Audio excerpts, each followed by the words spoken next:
Hi hello പുതിയൊരു വീഡിയോയിലേക്ക് എല്ലാവർക്കും സ്വാഗതം. അപ്പോൾ ഇന്നത്തെ ഒരു സ്പെഷ്യൽ കഞ്ഞിയാണ് കേട്ടോ, കഞ്ഞിയും അസ്ത്രവും. അപ്പോൾ ഇന്നത്തെ ലഞ്ചിന് എനിക്ക് കഞ്ഞിയായിരുന്നു കേട്ടോ. ഇടയ്ക്കിടയ്ക്ക് ഉണ്ടാക്കാറുണ്ട്, പക്ഷെ നല്ല ടേസ്റ്റാണ് കഴിക്കാൻ. നമ്മൾ സാധാ ഊണിനെക്കാട്ടും എനിക്കിഷ്ടം ഇങ്ങനെയുള്ള കഞ്ഞിയാണ്. അപ്പോൾ ഈ കഞ്ഞിക്ക് വേണ്ടിയുള്ള സംഭവങ്ങളാണ് എടുത്തു വെച്ചിരിക്കുന്നത്. ചെറുപയറുണ്ട്, പരിപ്പുണ്ട്, പിന്നെ കുറേയേറെ ചുവന്നുള്ളിയുണ്ട്, പിന്നെ 5-6 വെളുത്തുള്ളിയുണ്ട്, 2 പച്ചമുളകുണ്ട്. ചെറുപയറും അതേപോലെ പരിപ്പും ഒരേ അളവിലാണ് എടുത്തേക്കുന്നത്, 1/4 കപ്പ് വീതമാണ് എടുത്തേക്കുന്നത്. അപ്പോൾ ചുവന്നുള്ളി കുറച്ചേറെ എടുക്കാൻ നോക്കുക, അന്നേരമാണ് നമ്മുടെ കഞ്ഞിക്ക് നല്ല ടേസ്റ്റ് കിട്ടുന്നത്. വെളുത്തുള്ളി ഇതേപോലെ 4-5 അല്ലി അത്രയും മതി കേട്ടോ. ഇനി കുക്കറിൽ വെള്ളം ചൂടായ ശേഷം നമുക്കിതിലേക്ക് അരി ഇട്ട് കൊടുക്കാം. ഞാൻ മട്ട റൈസാണ് എടുത്തേക്കുന്നത്. മട്ട അരിയാണ് കഞ്ഞിക്ക് കൂടുതൽ നല്ലത്. അപ്പോൾ അതിൻ്റെ ചോറ് പെട്ടെന്ന് വെന്ത് കിട്ടും. അപ്പോൾ ആ കഞ്ഞിക്ക് കൂടുതൽ നല്ലത് ഈ മട്ട റൈസ് തന്നെയാണ്.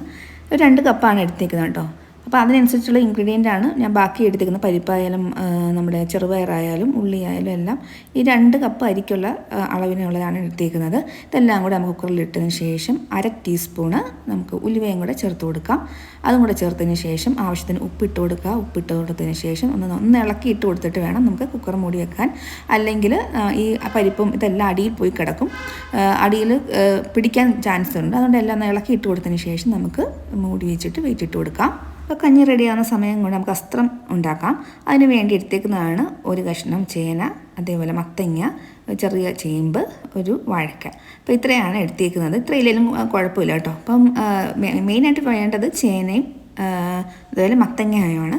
അപ്പോൾ അതുണ്ടെങ്കിൽ വേറെ സംഭവങ്ങളൊന്നും വേണമെന്നില്ല.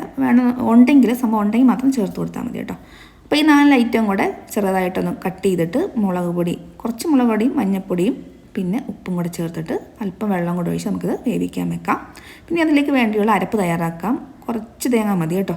തേങ്ങയിലേക്ക് ഒരു 4 അല്ലി വെളുത്തുള്ളിയും, പിന്നെ 1 പച്ചമുളകും, ഒരു 1/4 ടീസ്പൂൺ ചെറിയ ജീരകവും, പിന്നെ കറിവേപ്പിലയും കൂടി ഇട്ട് ജസ്റ്റ് ഒന്ന് ചതച്ചെടുത്താൽ മതി കേട്ടോ. ഒരുപാട് അങ്ങ് അരഞ്ഞു പോയത്, ഒന്ന് ചതച്ച രീതിയിൽ എടുത്താൽ മതി. ഇനി കടുക് തളിക്കാൻ വേണ്ടി ഒരു ചട്ടി ചൂടായ ശേഷം അതിലേക്ക് ഒരു സ്പൂൺ വെളിച്ചെണ്ണ ഒഴിച്ച് കൊടുക്കാം. എണ്ണ ചൂടായ ശേഷം 1 ടീസ്പൂൺ കടുക് ഇട്ട് കൊടുക്കാം. കടുക് നന്നായിട്ടൊന്ന് പൊട്ടി വരുമ്പോൾ 1 ടീസ്പൂണ് ഉഴുന്നും കൂടെ ചേർത്ത് കൊടുക്കുക. ഇതിൻ്റെ കൂടെ 2 കറിവേപ്പിലയും കൂടെ ചേർത്ത് കൊടുക്കാം. ഇനി ഉഴുന്ന് ചെറുതായിട്ടൊന്ന് മൂത്ത് അതിൻ്റെ കളറൊക്കെ ഒന്ന് മാറി വരുമ്പോഴത്തേക്ക് നമുക്ക് ചതച്ച് വെച്ചിരിക്കുന്ന അരപ്പും കൂടെ ചേർത്ത് കൊടുക്കാം. അപ്പോൾ അരപ്പ് ചേർത്ത് കൊടുത്തിട്ട് അരപ്പിലെ വെള്ളമെല്ലാം ഒന്ന് വരിഞ്ഞിട്ട് അതിൻ്റെ പച്ചമണം, അതായത് തേങ്ങയുടെ പച്ചമണം എല്ലാം മാറുന്നിടം വരെ ഒന്ന് വഴറ്റി കൊടുക്കുക. ലോ ഫ്ലെയിമിലിട്ട് വേണം വഴറ്റിയെടുക്കുക കേട്ടോ. തേങ്ങ ഒട്ടും തന്നെ കരിഞ്ഞു പോകാതെ അതേപോലെ മൂത്ത് പോകാതെ ശ്രദ്ധിക്കണം. ഇതിലേക്ക് 2 വറ്റൽമുളകും കൂടെ പൊട്ടിച്ചിട്ട് കൊടുക്കുന്നുണ്ട്. അപ്പോൾ തേങ്ങയിൽ വെള്ളമെല്ലാം വലിഞ്ഞ് ഒരു പ്രത്യേക സ്മെല്ല് വരും. മൂക്കാൻ തുടങ്ങുന്നതിന് മുമ്പുള്ള സ്മെല്ലാണ്. അപ്പോഴത്തേക്ക് നമുക്ക് അടുപ്പിൽ നിന്ന് മാറ്റി കൊടുക്കാം. അപ്പോൾ 2-3 വിസിൽ കൊണ്ട് നമ്മുടെ കഷ്ണങ്ങളെല്ലാം നന്നായിട്ട് വെന്ത് കിട്ടിയിട്ടുണ്ട്. അതിൽ വെള്ളമെല്ലാം നന്നായിട്ട് വറ്റിയിട്ടുണ്ട്. അഥവാ വെള്ളം വറ്റിയില്ലെങ്കിൽ വെള്ളം വറ്റിച്ചിട്ട് വേണം നമ്മൾ ഈ അരപ്പിട്ട് കൊടുക്കാൻ. അപ്പോൾ ഞാനിപ്പോൾ അരപ്പിട്ട് കൊടുത്തിട്ടുണ്ട്. എന്നിട്ട് നന്നായിട്ട് മിക്സ് ചെയ്ത് നന്നായിട്ട് ഉടച്ചെടുക്കുക. ഇത് ഉടച്ച കറിയാണ്, ഉടച്ചെടുത്ത കറിയാണ്. അതുകൊണ്ട് കഷ്ണങ്ങളൊന്നും ഇല്ലാതെ നല്ല ഫൈനായിട്ട് ഉടച്ചെടുക്കുക. അപ്പോൾ നന്നായിട്ട് വെന്തിട്ടുണ്ടല്ലോ ഉള്ളതുകൊണ്ട് തന്നെ നന്നായിട്ട് ഉടഞ്ഞും കിട്ടും. അപ്പോൾ 2 മിനിറ്റും കൂടെ നമുക്ക് ഫ്ലെയിമിൽ ഇട്ട് കൊടുക്കാം. അപ്പോൾ അരപ്പും നമ്മുടെ കഷ്ണങ്ങളും നന്നായിട്ടൊന്ന് ചേർന്നിടം വരെ ഒന്നുകൂടെ ഇളക്കി നന്നായിട്ട് യോജിപ്പിച്ചെടുക്കുക. അപ്പോൾ നമ്മുടെ അസ്ത്രം ഇവിടെ റെഡി ആയിട്ടുണ്ട്.